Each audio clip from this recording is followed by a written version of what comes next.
Well, I've been in this building 50 years. They've moved me around a little bit. History on the walls of legendary investor Warren Buffett's office.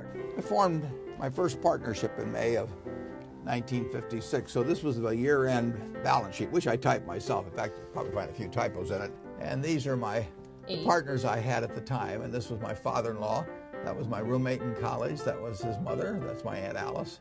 That's my sister Doris, and that's her husband Truman, and that was the gang. Yeah. If they kept a $10,000 investment, and then when I liquidated the partnership, reinvested that in Berkshire Hathaway, they would now have about $500 million.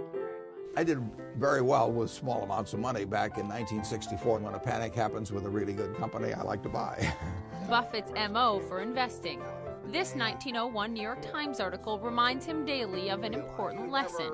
We never get out on a limb run. We always have lots of money. We never borrow a lot of money.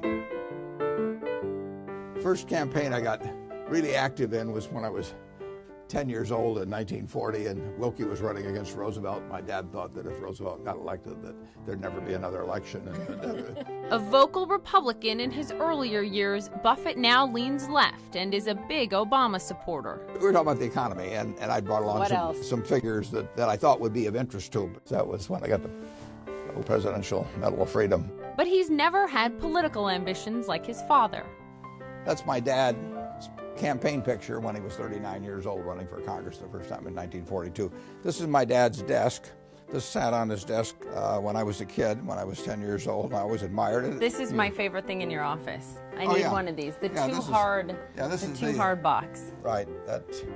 There's a lot of things that belong in there. The real problem is if they belong in there and I don't realize it. And then there are the fun things, like the model Mars rover given to him by students at Caltech.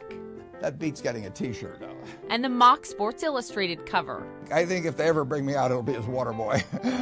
No fancy flat screen TV, just an old tube. No computer. That means no email, perhaps a secret to Buffett's success. Poppy Harlow, CNN, Omaha, Nebraska.